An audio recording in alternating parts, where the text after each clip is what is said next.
whenever they either retire or they die, the movement, the organization crumbles. That shouldn't happen. We need to be making a concerted effort, and Bernie needs to be making a concerted effort to see that not happen. That needs to be the project. So I wanted to talk about Bernie Sanders running for Senate again. Really? Yes. That's interesting. I do. I wanted to talk about that because, you know, I'm not I would say I'm a Bernie Sanders fan. I voted for him in 2016 and 2020. And I think he's done a lot of good. I mean, so probably the best senator in the U.S. Senate, which is, you know, kind of a low bar, kind of like saying Biden is the best president. You know, I mean, maybe, you know, certainly before this stuff happened in Israel and Gaza, but even then it was a low bar. But still, he's done a lot of good. And the other day he came out and said that he is running for re-election to U.S. Senate for Vermont. And so he's 82 years old, and that is going to put him at 88, 89 years old by the time that this term ends, if he's elected to another term, which, you know, all indications are that he will be reelected. I don't know of any reason to suspect that anybody has a chance winning against Bernie in Vermont. And, you know, there are particular reasons why it makes sense for Bernie Sanders to run again, you know, being, you know, I mean, as a socialist, as chair of the budget committee in the U.S. Senate, I mean, that has never happened before, and who knows when that's going to happen again. So, you know, he occupies a really unique place with, you know, some unique levers of power that if somebody else were to run, even if they had as good or better politics than Bernie, it would still be a net loss for the people of, you know, America and the people of Vermont, because Bernie has so much more power in the Senate than somebody else coming in, even if they ostensibly had better politics. But, you know, there is a problem that is demonstrated by his running for re-election, and that is a problem that organizers face and organizations and movements face in the United States and across the world, which is where you have a leader who either through charisma or through politicking or somehow has become the face of a movement that is very powerful and good and is doing good things and is accomplishing good things, but they cannot replace themselves. And that is the number one job of an organizer, is to replace yourself. And Bernie is not doing that right now. I mean, there's no indication that I can tell. Of course, you know, who knows? I'm not in Vermont. Maybe if you're in Vermont, you can give us a call, 844-899-8857, and let us know. But I am not seeing Bernie's heir. I do not see an heir apparent to Bernie Sanders in Vermont. And that's a problem. That is a huge problem. And so, you know, look, because of, in particular, his station in the United States Senate with the budget, with being budget chair and all of this, probably even if he had an heir, it would still make sense to run again and to continue occupying that space, just so that your office has those levers of power, as opposed to somebody else. But he still needs somebody. He needs a lieutenant. He needs somebody, like, you know, if he wins again in 2024, we should never, ever see Bernie Sanders by himself again, right? I mean, there's no reason at all that we should be seeing Bernie Sanders by himself.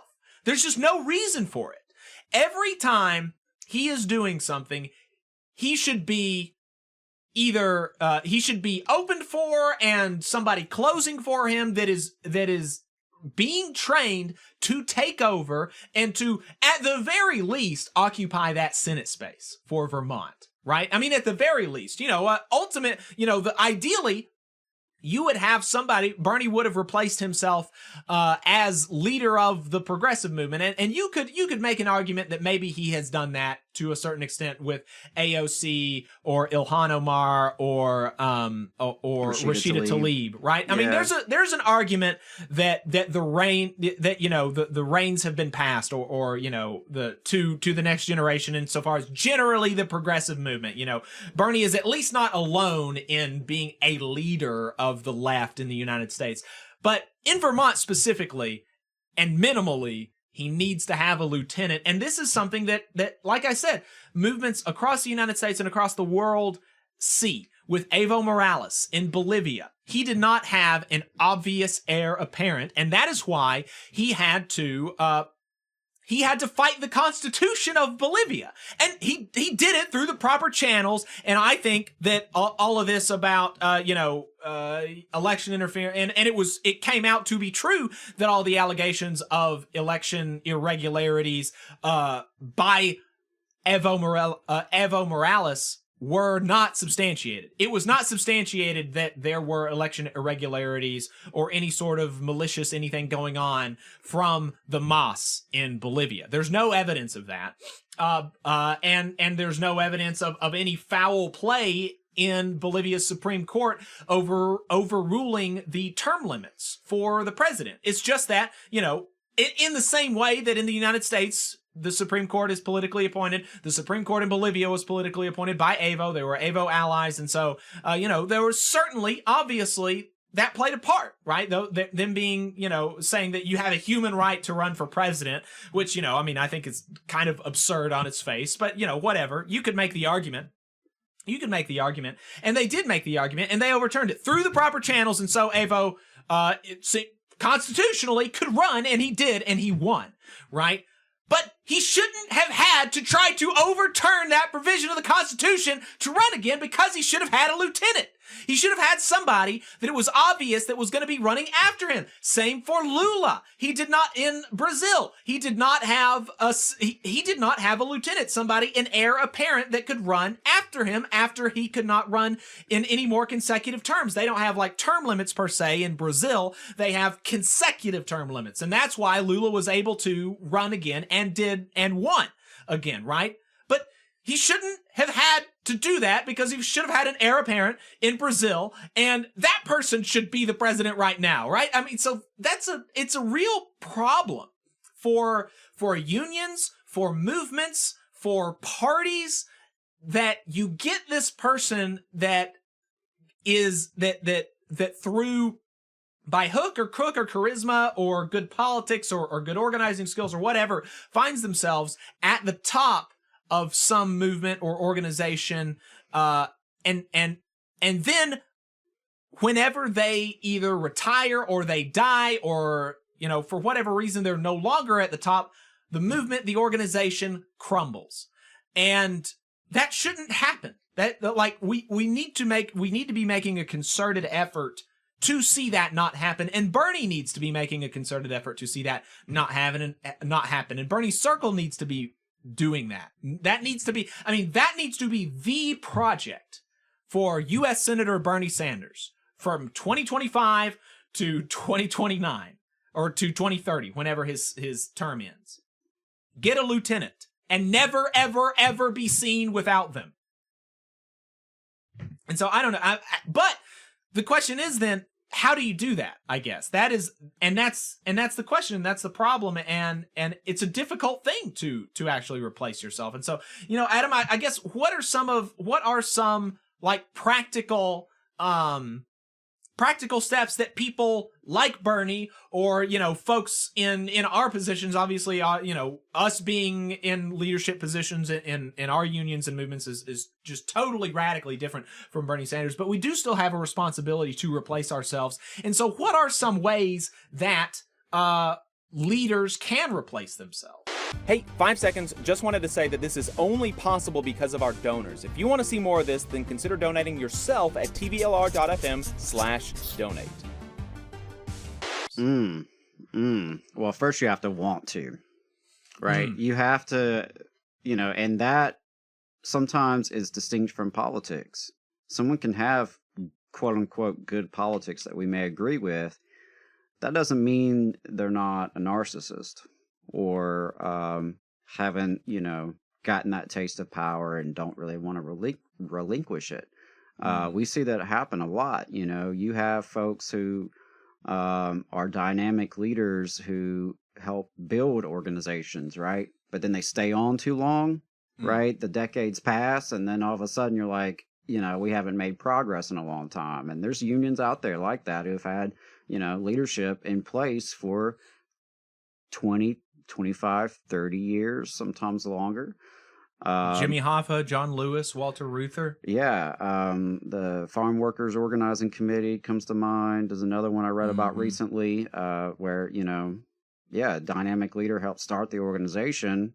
You can respect their accomplishments, but that is distinct from their current leadership. And so you have to first want it. I mean, just me personally, I'm always trying to ensure that, like, I'm not the youngest or the oldest person in any given room, which is not always easy, but, you know, that's something that I think you have to be intentional about. You have to be really intentional about ensuring that you are building relationships with people, particularly those that you can mentor. Like, if, you know, to me, everyone should be mentoring folks.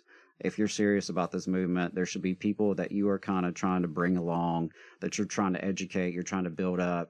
You know, part of this is getting those people in different capacities and different roles and positions, right? And so to be effective, you need allies anyway, right? So it's like, it benefits you in a couple ways, right? You're building your allies to accomplish your goals, but these people are gaining experiences and sharpening their skills, and can then hopefully you can pass the torch to them. So yeah, I think being really intentional about building those relationships and making sure, you know, you're not the youngest or the oldest person in any given room. That's huge. And not even necessarily age, that's a shorthand for it, but experience, right? Or any factor, right? You should not be on any given extreme there if you can help it. And being really intentional in training up those people. I think our movement, you know, we do some stuff around training and leadership development, but we could do more. I really do think we could do a lot more. And I think, you know, our term limits, sometimes, you know, effective in that and helping in that. I think they can be. You know, I'm always torn on that because, like, if the members want that person, right, you know, why should I throw up, you know, bylaws that prevent the will of the membership? But at the same time, power becomes entrenched, and so you question just how much is it really the will, the real will of the membership, right? To elect this person for their 40th term. And so, yeah, sometimes structuring things so that you have to, right? Bernie doesn't necessarily have to have a successor because he can probably win his Senate seat, no question, and sit up there until the day he dies. You know, if there were term limits, it would be forced upon you. And so that's something you have to think about, especially in terms of like your unions, your labor councils, your institutions that you have some direct influence over. You know, weigh those pros and cons, and do you think it's necessary to have like those structural you know, procedures in place to ensure that there is like always some rotation? You know, because you want to be balanced. You don't want to always just flip out all your leadership and have like totally new people, right? And so it's usually good if you like kind of have staggered terms and can have a mixture of experiences. But yeah, it's a really big problem in our movement. And, you know, another one that comes to mind, we were kind of criticizing the Alabama Education Association this morning, AEA, and that is a great example of this phenomena because they had these powerful dynamic leaders, Dr. Paul Hubbard and Dr. Joe Reed, each of whom as young men led their respective organizations, the Black Teachers Organization and the White Teachers Organization. They merged in 1969. They were a dynamic duo, and for the next, you know, 40-ish years, were two of the most influential political figures in Alabama. I disagree with their politics. I disagree with their ideology and strategic approach and how to organize educators. But I can't, I have to acknowledge the extent of their success and influence throughout their leadership. But it came crashing down pretty much immediately after they retired. And, there was not a clear successor to Dr. Hubbard. You talk to older educators in this state, and some of them still revere the man like he was a saint. In kind of the way that some, older coal miners might look up to John O. Lewis. But there was not that clear succession.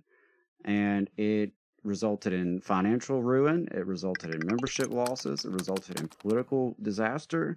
And so that is where you as a leader have to be cognizant of what will your final acts be and how will you be remembered. Because for all of, Dr. Hubbard's accomplishments, his final decision was his biggest mistake. And, the educators of Alabama are still paying for that. And so, yeah, it's a really important phenomenon, and I'm glad you brought it up. Not that I'm following Bernie's campaign closely or anything of that nature. I didn't even know it was time for him to run for re-election in the Senate. But yeah, I think it's a really, it's a valid thing to point out, and it's something that we all have to be intentional about. And, this is not just for those of you who are older, right? This is for all of us. I am doing my best to engage with teenagers and kids in their 20s, right, to try to tap into the next generation. Because I don't want to be the youngest or the oldest in any given room. I want to be able to build those bridges across generations and pass on experience and get people trained up. So yeah, we've got to be intentional about it. It's a priority. It's a problem when it doesn't happen, and it's way too widespread. And, I think a couple other best practices might, one of the you said that about being intentional and along with that, laying the groundwork for a decent amount of time is going to be one of the essential things, because in Bolivia, and for people who don't know what I'm talking about with Bolivia and Brazil, in both Bolivia and Brazil, there were very powerful, influential and successful left-wing socialist labor parties, the MAS in Bolivia and the Workers' Party in Brazil, and they both accomplished a lot for their respective countries, working in peasant classes. And, in Bolivia, what happened after Evo got that provision of the Constitution overturned and was allowed to run, and then he did run, and then he won, there were all these allegations of election irregularities. And so then at that point he said, okay, fine, I won't let's do another election and I won't run this time if you're gonna be so upset about it, right? That's what he did. And of course, by that time, the right wing and the fascist elements in Bolivia were able to foment enough support to say, no, we're not going to run an election right now. We're just going to take over the government as the right wing and the theocratic and the fascist elements, and we're going to get behind this Janine Áñez character. And then there was enough of a backlash to that elections were forced, and the person that was picked to run for the MAS was a Luis Arce, who had been in Evo Morales' cabinet, but he was not as charismatic as Evo. He did not have the unique and strong connections to the workers and peasants movements that Evo did. And, he was just kind of like a wonky character. And so he won ultimately, but he has not been able to keep the coalition together in the same way that Evo was. And there's a real rupture in Bolivia and some real concern that, and now the MAS is like dividing and people are being kicked out. And Luis Arce was actually kicked out of the MAS. And I think Evo is running again, isn't he, in Bolivia? I'm not sure. Something like that. But obviously, so there was ultimately a successor picked by the MAS and by Evo, but his rootedness in the movements were not strong enough, and apparently he had not been, trained up or evaluated enough to see that this is not actually going to be a unifying person to have at the top of our government, to have at the top of our movement. And there's been real problems and real concern in Bolivia about the right-wing elements in Bolivia being able to take advantage of the split between the MAS and Luis Arce, and taking over government again.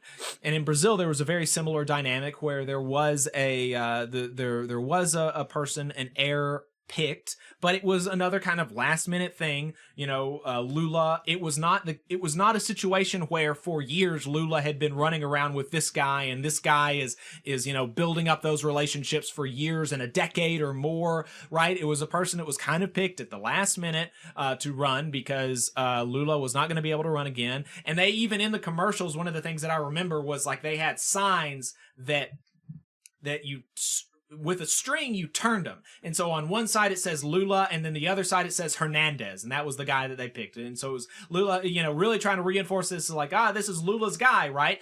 But he didn't win. He lost to Bolsonaro, who's like a freak. And so, it can't, so being intentional is incredibly important, and doing it over a significant period of time. You cannot just in the months leading up to an election, or in the year, or in 2 years leading up to an election. You have to be like this, your lieutenant, your heir apparent, the person who's going to be coming up after you, especially if you are in a national leadership position, needs to be constantly by your side, learning from you and building the same relationships that you have, so that the relationships do not tear apart under their leadership, or they ultimately lose in an election because they were not able to solidify the continuation of a successful and popular program. Because even as Hernandez won, as Hernandez was picked by the Workers' Party to run, he lost. But even as he lost, Lula was polling ahead of Bolsonaro, and all indications are that if Lula had not been in prison, Lula would have won. But Lula was in prison, and he was barred from running again. And so, the being intentional is really important, and trying to, and as you're being intentional, spending a lot of time on it, building up people, and trying to evaluate their character and the degree to which they are going to be a good leader. Because sometimes some people are just not cut out to be a leader, right? I mean, right. That's true it takes too. all types to be successful, and not all the people on your team are going to be that front-facing person. That's okay. Not everyone should be, or has to be, or can be that front-facing person. You need behind-the-scenes people too. You need the policy wonk person. But you also need the person with some, charisma. Right. And yeah, I think building a dynamic team that has diverse talents, and bringing them along your journey, and being, thinking ahead of, if you're winning your first term, you should be thinking about what happens 2 terms later when you can't run again. And that should be already in your mind before you even take power, right? Is how do we continue this power? Because that's a mistake we often make in the movement is, we win that one election, or we flip that one seat, and then lo and behold, things don't change too much when you look at it long term. And because often we didn't build the momentum and build lasting power. So yeah, I think sharing those relationships, like you said, is very important, because that happens a lot where stuff is so dependent on individual relationships and interpersonal connections, that it does the organization a disservice when that person fades away, that person is out of the picture for whatever reason. Because people get sick, people die, people change. I think there's a lot of danger when you're so dependent on, charismatic leaders. I'm not a big fan of that anyway. Not a big fan of hierarchy generally. And so I think we need leaders, I think it's hard to go completely horizontal and not have any like defined leaders at all. I mean, because people will step into that void, Right. and maybe not the ones you want, but yeah, I think there's a lot of danger with that. And so, like, you know, even now thinking about Sean Fain at the UAW, you know, that's something I would hope he is doing and Right. thinking about, and what kind of team he's building, and what kind of you know, long-lasting impact they can have even past his presidency. I mean, I think that's something that you have to really think about and be intentional with. You just saw a clip from the Valley Labor Report. We are live every Saturday morning from 9:30 a.m. till 12:30 p.m. And we pride ourselves on keeping all of our content free to everybody so that we can talk to as many working folks as possible. If you support the work that we're doing, you think that it's important, you think that it's good, then consider making a monthly contribution to the project, and you can do that on our website, tvlr.fm.